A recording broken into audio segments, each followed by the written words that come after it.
Praise Yah. This is Willie, also known as Yazi Yah. And Sister SiSi. And we're thankful and grateful to have another rest day. We had a busy week as always. We're thankful that we actually have a rest day today to rest and to just share Yah's word to whoever will listen. You know, it's a beautiful day. And we're going to start off with a short prayer. Yah, thank you for this morning. Thank you for waking us up. Thank you for giving us a new life and a mind and a will to want to serve you, Yah. I thank you for just giving us the ability to search your word and search your scriptures, Yah.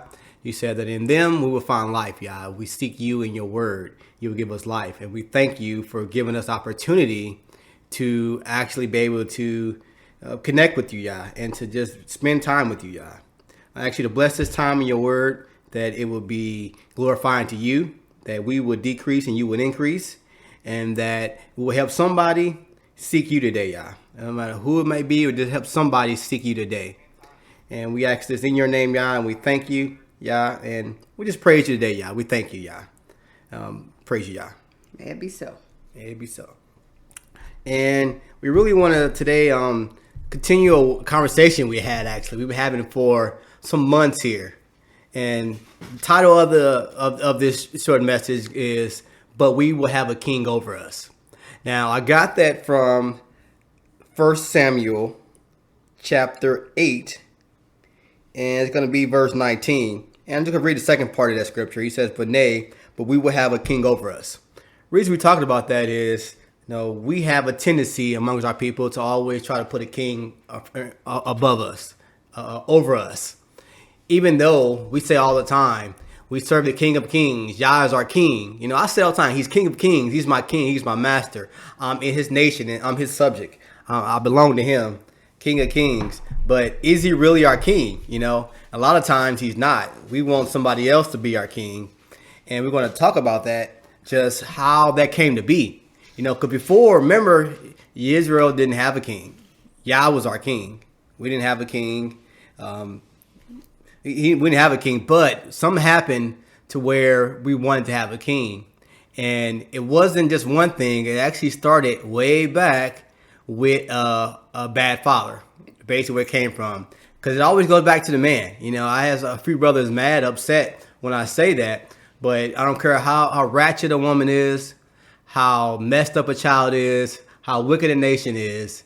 It always goes back to a man that didn't do what he was supposed to do, was absent, didn't speak, didn't say anything, act like he didn't see what was going on, or was just there and just not really being there, or encouraged the bad things that happen. It's always a man. And the reason we had a king, we're trying to put kings over us now because of that. Recently in the news, we've been talking about, the basketball player Kyrie Irving, which I admit, I didn't know who he was until all this happened. The Kyrie Irving, Kanye West, and all these people, we try to make kings. Like, I remember we even saw a post. People were comparing those two guys to the two prophets that should return in the end times. That's some crazy stuff to me. Yeah, and I would say it's a perpetual thing for us to look for a king. I was looking on my social media, and somebody had made this whole post with what's his name? A Luther Vandross music behind a picture of that person that they call Yahweh ben Yahweh. And it's like, our people are so scattered, but yet they do come together to find some kind of false king, unfortunately. Yeah, we unite under the wrong banners. That's it. And so we want to go back to the beginning because I just want to say this. No, these people aren't our king. We make so many people kings in our nation. Celebrities, sports players. If you have money, you can pretty much people king over you. You've got a personality. Like so many different church leaders, assembly leaders, camp leaders. They're just personalities, and people make them king over them, which is like, why do you do that? We have a king, Yah. In your own household, you have a sort of a kingdom in your own household that you don't even acknowledge. And a lot of our households are out of whack, so we don't have a kingdom there. So then we go looking for that for other things. But when Yah is our master, Yah is our king, and if we seek in him, we don't need some other man to come in with money our influence to tell us anything. It's just crazy to me. I have been a people follower before. That's how we're raised, to follow people, personality, I would say. I never like waiting on somebody's hand and feet and nothing like that. But I have people who I follow, and I went off their every word. I'm like, man, they said it, then it must be good because they said it. I'm trying to make a king over me. But when I found Yah, I realized I didn't have to follow a man. There's nothing wrong with having elders and leadership. I'm never speaking against that. There's a shortage of elders and leadership in Israel, but we need those men and women, elders, to kind of help us and train us up. I'm not speaking against that. I'm talking against the idol worship of people, of kings that Yah didn't appoint. So I want to go back to the beginning real quickly, briefly, and talk about how we got to the point to where we said, even though I'm going to read what Yah told them, this king is going to just destroy you, take your children, take your land, and make you pay tribute. After Yah told them all that, they still said, but we will have a king over us. That's how messed up we are. Yah, it's pretty bad. When you read what Yah said Samuel's going to do, what Saul's going to do, the king they chose, they still did it. And that's how we are. So let's go back to 1 Samuel chapter 1. But I got to cut in. It still reminds me, we always go back to Deuteronomy 28. But it's the same thing. We were told the good, the bad, and the ugly. But we still chose the bad and the ugly. And here we are. Here we are to this day, still receiving from the bad and the ugly, because that's what we chose. And we still, as a whole, have not decided to follow Yah. So the Bible says there's nothing new under the sun. And we definitely see that throughout the scripture. And we can see it happening today. I just remember when they were crucifying Yahusha. And he said, no, if you do this, curse will be on you and your children. Right. And they said, so be it. Right. So that was us. They was like, they didn't care. We don't care about us right now getting under that curse. They said, so be it. It said, be on you and your children, you're going to be cursed. Let it be on you and your children. They said, so what? Let it be. That's how we don't think about these generations. I was just listening to a song, Ratisha Flores, Remember Yah. In the song, she says that it'll be well with your children's children. We don't think about that. This happened thousands of years ago, and yet we're still trying to find a king out of a basketball player and a known whoremongering Jewish-led rap star. Right. That's crazy, and we willing to say these are our two messengers. I can't understand that. Well, when you think about it, a lot of these people, oftentimes when we think about the quote religious realm, they're just great orators and speakers. And just because someone can speak well, you've chosen to follow them, and we could even hear in their speech something that does not align with what we know to be true, but you give it a pass, and then you reach over to the whole Kyrie Irving thing, which we definitely are not going to be harping on that, because there's been many people chosen to be a king.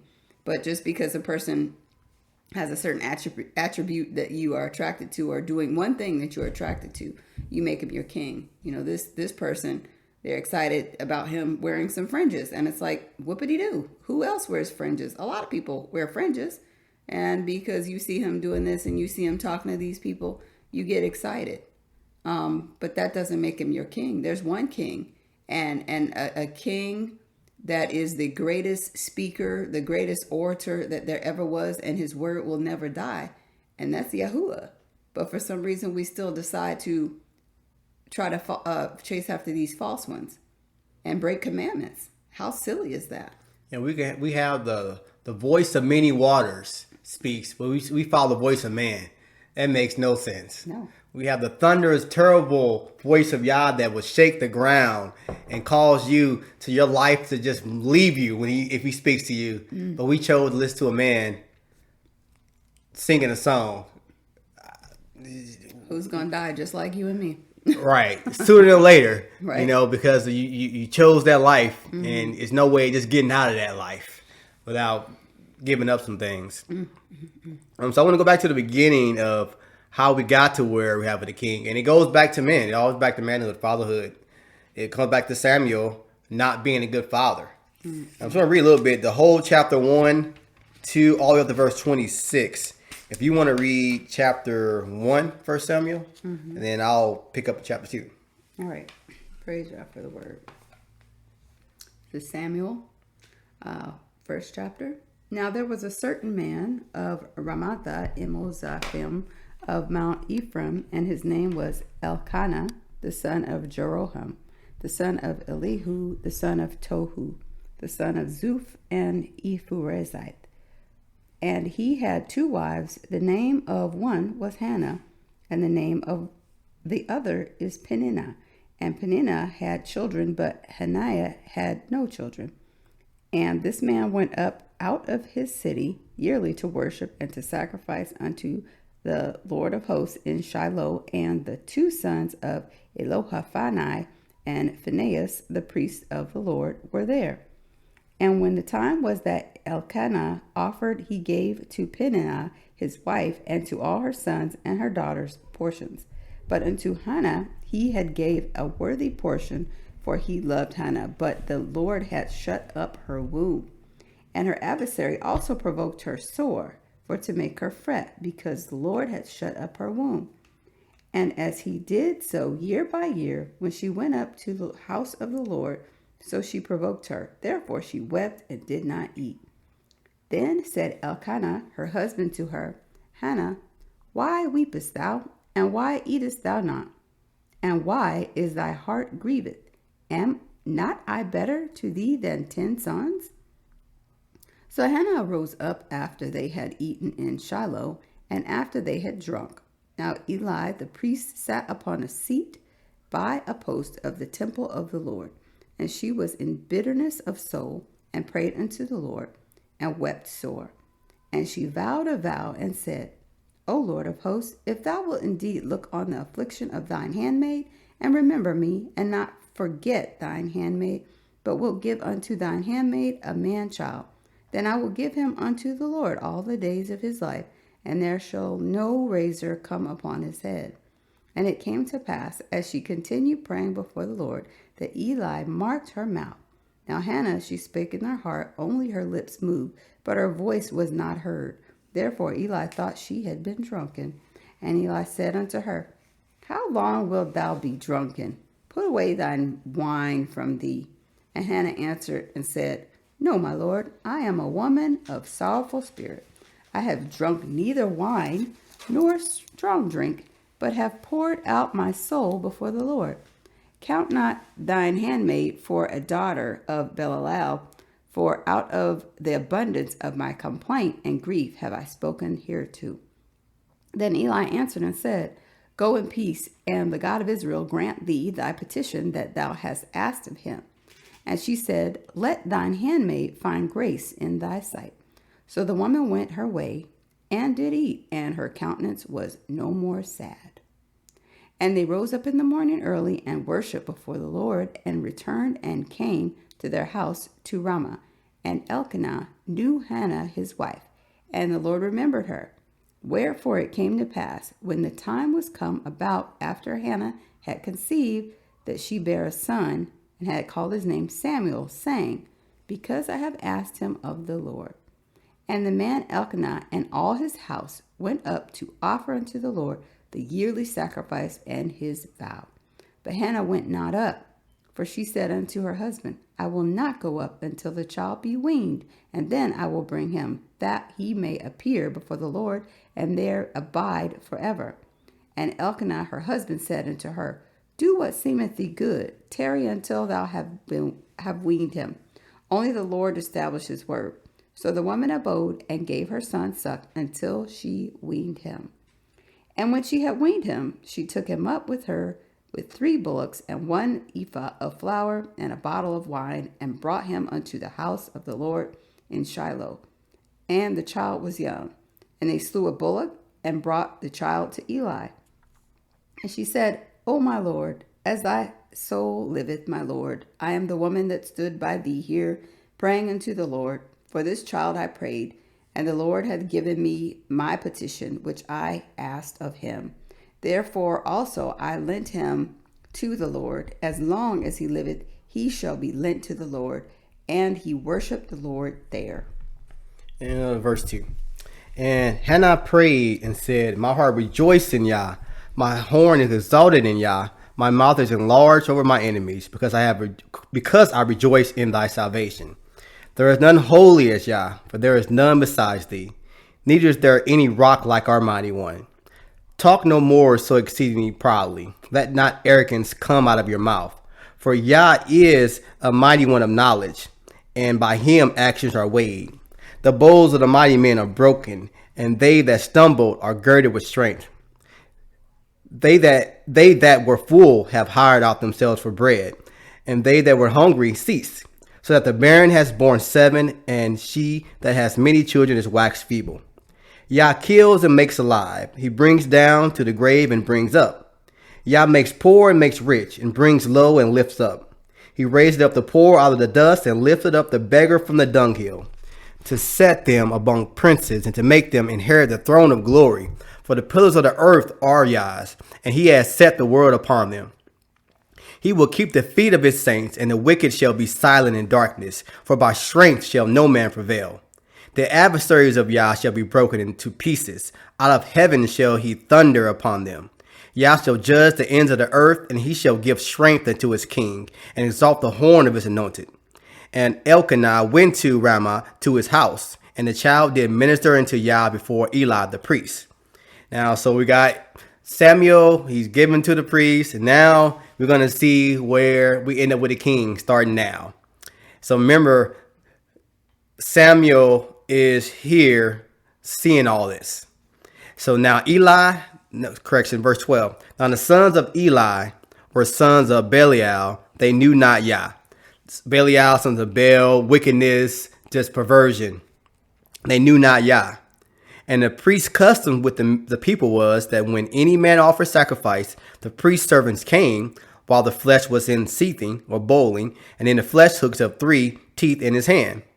And he struck it into the pan, or kettle, or cauldron, or pot. All that the flesh hook brought up, the priest took for himself. So he dipped it in with a hook, and whatever came out, that's what he ate. So they did in Shiloh until all the Israelites that came thither. They came there. Also, before they burnt the fat, the priest's servants came and said to the man that sacrificed, Give flesh to the roast for the priest, for he would not have sodden flesh of thee, but raw.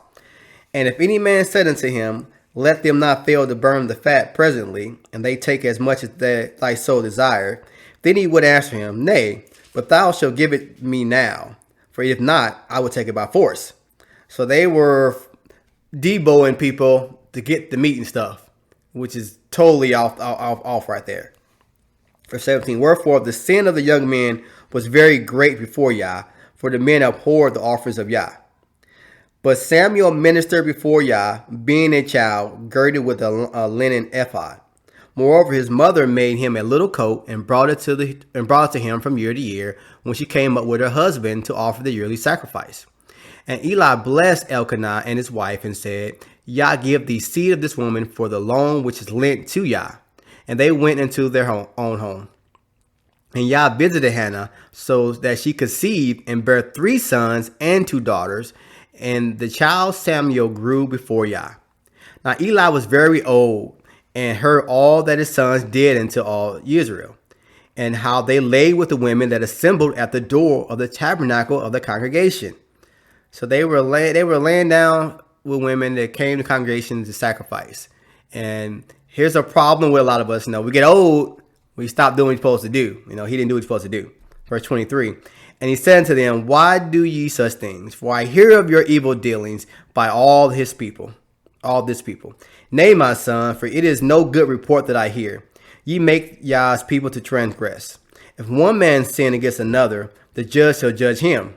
But if a man sin against Yah, who shall entreat for him? Notwithstanding, they hearkened not unto the voice of their father, because Yah would slay them. And the child Samuel grew on and was in favor both with Yah and also with men. So he tried to tell them, well, it was too late by that point, and Yah took him out. And remember, this whole time, Samuel is there watching, growing up with them. They were like his brothers. So he was trying to serve Yah, but they weren't. And I'm pretty sure Eli was probably hard on Samuel. It didn't say this, but he probably said to his own sons. We see that a lot in our communities, where people pick and choose who they're going to raise. Mm-hmm. That's sad. And so now we get the beginning. So we're going to jump over to 1 Samuel chapter 8. So now Samuel is an adult, getting children of his own. He raised up with Eli and his sons. He saw his sons, what they were doing in the temple while offering sacrifice. Remember, every year they had to go up there and offer sacrifices. Now we have Yahushua's sacrifice now. We don't do it anymore. Mm-hmm. Every year they went up there to do sacrifices. And it says that each year she brought him a coat. So it doesn't tell her how long Samuel was there seeing all this. And it doesn't tell you how long his sons were doing that before they died. For Yah killed them, took them out. Right. And so, I guess what we have to remember too is in today's standards, but I would say that it kind of goes back how impressionable children are, like how they take in information. And how it becomes part of their solid foundation, whatever it is that they're taking in as children, it manifests later on. We talk about this often on our own conversations. You don't know how it's going to manifest. Mm-mm. Since Eli, it's weird though. Like Eli, when Samuel, we didn't read this part, but Samuel hearing a voice from Yah. He was young. He's like, somebody's calling me. And he happened 3 times. Then Eli, he knew enough to tell him, okay, that's probably Yah. So when he answers, again, say, I'm your servant, I'm here. Mm-hmm. He knew enough to tell Samuel the right ways, but he didn't raise his own sons. Right. How many times do we do that? We raise somebody else's children, or we focus on somebody else. Right. We don't raise our own children, which is so backwards, but that is common in our communities. Very common. Right. Well, I know that is definitely true. But I think the way that I have put that together is we don't look at our children as anything else but something that is a part of us. And we know that we largely don't love ourselves. We show that we don't love ourselves. That's good. So if I am looking at my child as if this is myself and I'm not going to treat myself properly, so I'm not going to treat this other person properly, but then someone outside of myself, I'm willing to give my all. You know what I mean? So instead of saying my child is separate from me, this is an individual that needs my guidance and needs my love, my caring, my understanding, and all that. Instead of doing that, I treat them as if it's me. Like, I don't really care about myself, so I'm not going to take care. But this other person, I will pour into them. I will make sure that they have everything that they need concerning knowledge, wisdom, and understanding. Yeah, you love your neighbor as yourself, but we don't love ourselves. How can we love my neighbor? How can we love our children? Can't do it. That's a good point. Mm-hmm. And so we're going to see Samuel, he grew up in all that. So now we're going to go to verse 8. And I'm going to start at, tell you what, you want to read verses 1 through 10. 8, 1 through 10? Yes, please. Okay. And it came to pass, when Samuel was old, that he made his sons judges over Israel. Now the name of his firstborn was Joel, and the name of his second, Abiah. They were judges in Beersheba. And his sons walked not in his ways, but turned aside after lucre, and took bribes, and perverted judgment. Then all the elders of Israel gathered themselves together, and came to Samuel unto Ramah, and said unto him, Behold, thou art old, and thy sons walk not in thy ways. Now make us a king to judge us like all the nations. But the thing displeased Samuel when they said, Give us a king to judge us. And Samuel prayed unto the Lord, and the Lord said unto Samuel, Hearken unto the voice of the people in all that they say unto thee. For they have not rejected thee, but they have rejected me, that I should not reign over them. And according to all the works which they have done since the day that I brought them up out of Egypt, even unto this day, wherewith they have forsaken me, and served other gods, so do they also unto thee. Now therefore hearken unto their voice, howbeit yet protest solemnly unto them, and show them the manner of the king that shall reign over them. So he told them, since Samuel didn't raise his sons, right, they didn't follow his ways. And we want to say people they do what they want to do, but we have a direct input in our children. We start when they're young. They see our examples. Mm-hmm. They see our examples, and they know, they see what we do. And we have a way of, we can control that. Now I know children are grown, they make their own decisions, things like that. I'm not saying that our children, if they're running off the narrow path, it's our fault completely. But a lot of times it is, something we didn't do or something that our forefathers didn't do. Like we can go back to, let's say, Samuel's household. His father, had 2 wives, had some issues in that household. It didn't say that what was going on, but then his mother was barren. And then you got the point where let's talk about, well, his mother gave him up. He gave him up to Yah, but let's just think about that. He maybe had some issues. Like they gave me up. And she came and visited him every year. It talks about every year. So he had a whole year that we didn't see his mother. And he had other siblings too after him. He was the oldest with his mother. And so he had all these brothers and sisters staying with the family. And he's with this priest and his bad sons. Now, if you don't think that caused some issues, I'm pretty sure they had some issues. Samuel had some issues he had to deal with. Right. So then he had sons. So that would probably carry over into him. So look back at his father, his household, and now they gave him up. And now, granted, they gave him to Yah, and there was a work in the temple that needed to be done. I'm not saying that it was wrong, but our actions have consequences. But we don't know how it's going to play out, those consequences. Right. And I would say that, sometimes the stuff with the children, it's things that you did do and things that you didn't do. And I guarantee there's nobody that has grown up in a perfect household. I don't care if you had a mother and a father. I don't care if you had all the money in the world. I don't care if you had a community that was a village that raised you. Nobody has grown up in a perfect household because we don't live in a perfect world. We live in a world full of dysfunction. So 9 times out of 10, some unhealthy seed was dropped on you, whether it be a TV show you watched or some friends you play with or whatever. But that is why we need Yah, because he is going to make sure that you get exactly what you need, even though you have gone through these things. So I said all that to say, as parents, it could be something you did do or something you didn't do that caused your children to go in the wrong direction. And you don't get to decide how that thing will influence them, And I've given an example before. Like, let's say you smoked and your children saw you smoke and that affected them in a certain way. But later on, they decided to do drugs, and you could say, I didn't raise them to do drugs, but they saw you smoking. So that smoking that you did influenced them to do drugs. True enough, you never smoked crack, but you still smoked. So, in that person's mind, your child, you're a grown adult now, smoking is smoking, so they chose to smoke crack.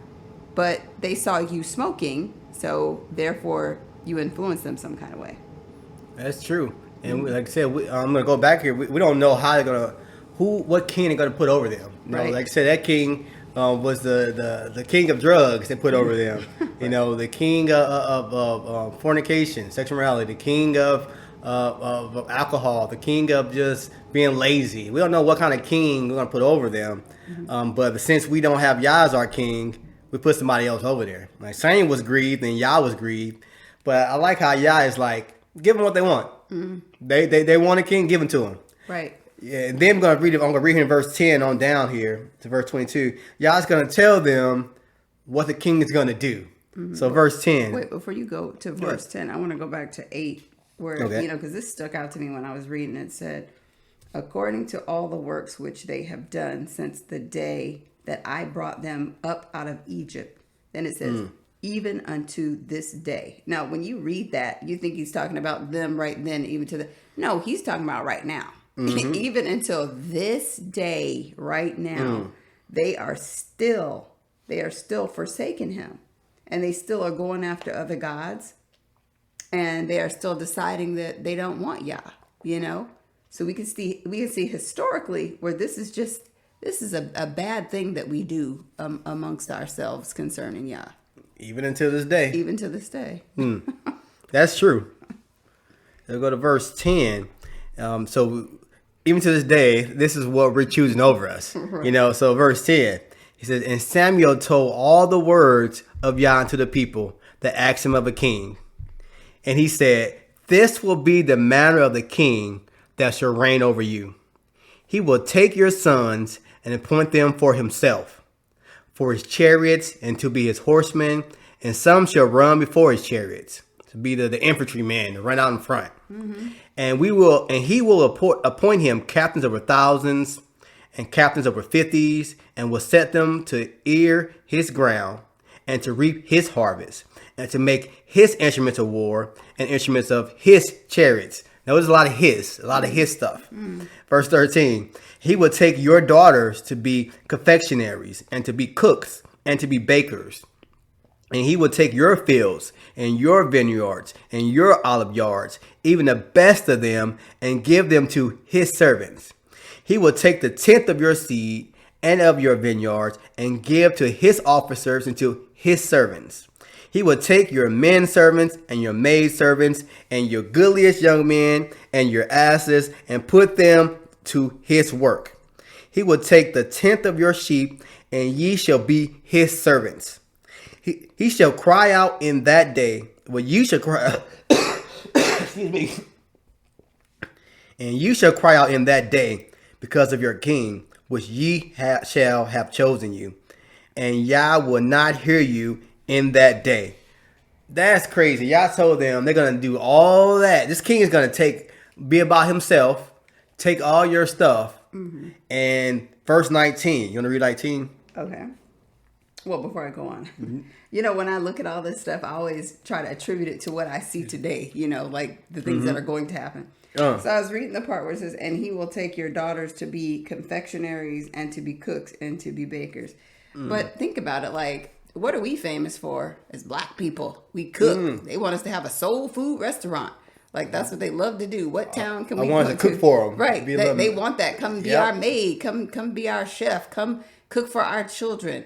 So that's stuck out to me because I always look, like, when it says, like, these things that are going to happen, I try to look and pinpoint what I see going on today that the scripture is definitely talking about. Oh, that's true. That's right on point. Yeah, exactly. So 19? 19 on down to the end of the chapter. Okay, so nevertheless, the people refused to obey the voice of Samuel, and they said, "Nay, but we will have a king over us, that we also may be like all the nations, and that our king may judge us and go out before us and fight our battles."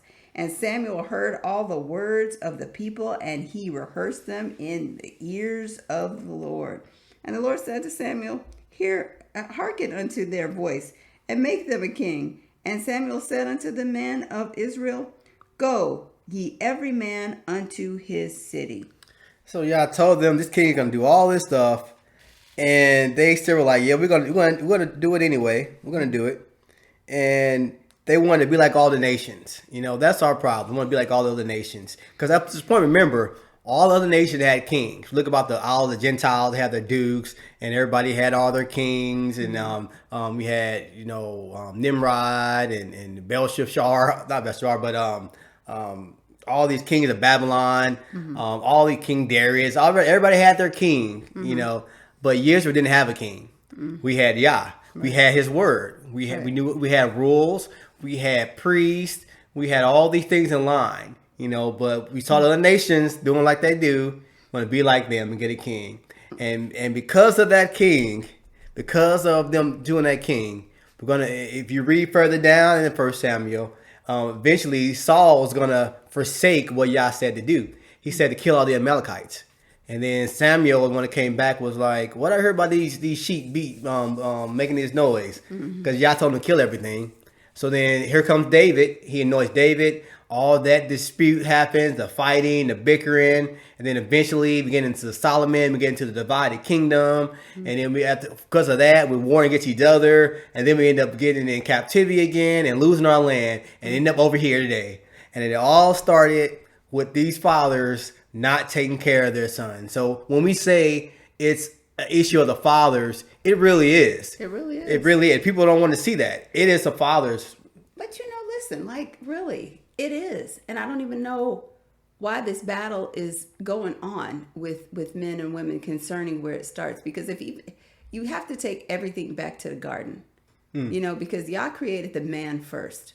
I don't know how long he was by himself before he had a wife. I don't know. But he created the man first, okay? And he gave him dominion over this and that and this and that. He had all of this freedom and governance. Then the woman came along.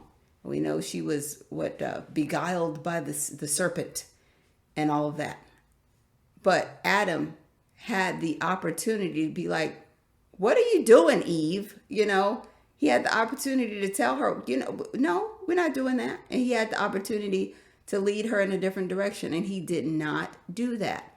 He was like, oh, sure, let's eat it. Or whatever he said. I don't know. But he had the opportunity to be like, no, we don't do that. Yah said not to do that. So again, they're doing the same stuff over and over again. They are not following Yah. They are not standing up for what is right and righteous, and then want to actually pass the buck. And I'll say these people wanted a king over them. Yah was like, okay, give it to him, you know. And you know, in your heart of hearts, like we'll fast forward to real life right here. Not that wasn't real life, but I'm saying real time. You know, you'll want something and you'll want something and you'll want something, and you know in your heart it's not right, but you want it. Okay. And then y'all be like, okay, you want it, let me give it to you. Well, you better hold on to your seat, because what you asked for, you're about to get. But see, the problem is Yah knows what is behind that thing that you say that you want, but you want to act like a bratty child and be like, yes, but I want it. And then he'll give it to you. And then here comes the destruction and all of this chastising that he's going to have to do because you wanted that thing. And it's the same stuff with our people today. You want this. You want these people over you. Well, guess what? Here comes the chastisement because you keep wanting something other than Yah. Yeah, and he told them what's going to happen. Right. Which is like, someone told me that, I'd be like, no, I'm good. I'm good. That's not true. He's playing. He's playing with us. He's exaggerating, you know. And Yah is not a man he should lie. No. When he says something, you can count on it. It's going to happen like he said it's going to happen when he says it's going to happen. Yes. And he told them all is going to happen. But what was their motivation? The one to be like the other nations, you know. And of course it was because you go back because Samuel's sons didn't walk right. Right. Because they should have been the leaders. They would have naturally been the leaders. Right. But since they weren't leading right, it's like, well, we can't trust him. And you can't tell me there were not other men of Israel that could have led. Right. You know, there were other men there. You know, we only read about these. There are other men in the nation that could have led. Right. You know, but a lot of times we have a tendency of not picking the right leaders. You know, we pick the wrong leaders. We pick the wrong people. Women pick the wrong men to let lead over them. Men pick the wrong men to follow under, to be under. We always pick ones, the ones with the most likes. Right. The ones with the big channels. And those be the ones lead you astray. Right. Now, I'm not knocking if you have a big following. I'm talking about, you know what I'm talking about, those people who you ask them why you follow this person, they don't even know. Right. I just like them. Right. I just like how they talk. Something about them. Yeah. It's your flesh. That's what about it's your flesh. You want to be like the other nations, you know. Right. And if we ever stop trying to be like other nations, we would be okay. Yeah. You know, we wouldn't. You know, it's a shame when sometimes I watch certain channels and certain things online. Like they're clearly trying to be in music, clearly trying to be worldly. I was like, come on, if I can turn on 106 in Park and see the same stuff I see over here. I can go down to the club and see the same stuff that you're doing, promoting with Yah and Fringes on. You know, we're trying to be like the world. We got to be different. We got to be circumspect. We should be going upstream. Everybody's going downstream. Right. We should be a peculiar people, or odd people to the world. They should be like, man, they too much. They being too much. They too extra. Right. You know, we should be those people that are not like the world. And really, we should be trying to be unlike the world. Because I heard this said multiple times, you know, if the world likes it and doing it, it's probably wrong. Yes. And you can bet on that. If the world's lined up to go see this movie, we probably shouldn't be going to see it. Right. You know, I mean, it may be entertaining, but entertainment, look up the definition of that word, you're going to see, oh man, well, I'm trying to be entertained instead of being edified. You know, I want to be edified, not entertained. There's nothing wrong with entertainment. We all need some downtime. But you know what I mean? The world's following these trends. Why are we trying to do it? If the world is following after these celebrities, making them king, why are we trying to do it? And the crazy part is, it's the Jewish people leading stuff that are giving us our kings. Right. And we're taking it. We're not even like questioning that. No. You know, I remember an old interview, I'm not promoting Malcolm X's teachings, but he said it best. He's like, these people, who made them spokespersons for us? these celebrities and sport people, they don't speak for us. And that was back true in the 60s, and it's true now. These people don't speak for us. Yah speaks for us. Mm-hmm. And what other nations of people do they use celebrities to speak for them? Us, we got all kind of tap dancers that they use to speak for us that are being puppeted by the other people. And as far as entertainment, we need to discover what that really is. They should really rename it entertainment, because it's come to taint you. So true. Yeah, so that you get off course and you don't understand that the only true king that you should be following is Yah. It's not these people. These people have nothing for you. Like people always say, they don't have a heaven or a hell to put you in, which they don't. They really don't. But you feel so cool because and I'll use that word, you feel so cool because you're following this person who is of whatever celebrity status. But it's not going to get you anywhere. It's not going to get you into the kingdom. It's not going to find favor amongst Yah's eyes. Like he's not going to look at you favorably because you are deciding to follow someone or we'll say something outside of him. So we really, if we really looked at these things that happened historically with our people, because again, like we always say, these are Bible accounts. They're not Bible stories. Right. They're Bible accounts. If we could really take the time and not just look at them for ourselves, but also teach them to our children, they will be seeds planted. And if you plant that seed, Yahweh will provide the water and the things will grow like they need to. But we don't even provide the seeds planted. So what are we always doing? Starting over from day one, like over and over again. When clearly I could look at stupid stuff that I've done in my life and be like, oh my goodness, this person in here did this. What if I would have known about this earlier? Then maybe I would have been able to move beyond this person's mistakes and skip right over them. True. But we don't do that. We don't read these accounts for ourselves and truly take in the information so that we can serve the one true king. Praise Yah. So we're going to close with that in a second. Think about who is your king. Who are you letting the king over you? And think about why. In your home, who are you letting the king over you? In your heart, in your king over you? In your profession, in every line of work you're in, who are you letting the king over you? And in your walk with Yah, who are you letting be king over you? And then ultimately, are you serving the King of Kings? Are you serving the little mighty kings, the kings of this earth, or are the kings of this spiritual realm, the little mighty ones? So examine your life and make sure that you're not like them and say, I know all this going to happen, Yah. I know this person going to treat me like crazy. I know it's going to lead me down the stray. But nevertheless, I want to have that king over me. So just think about that. Who is your king? And choose a king wisely and be lawful. Praise Yah. Praise Yah.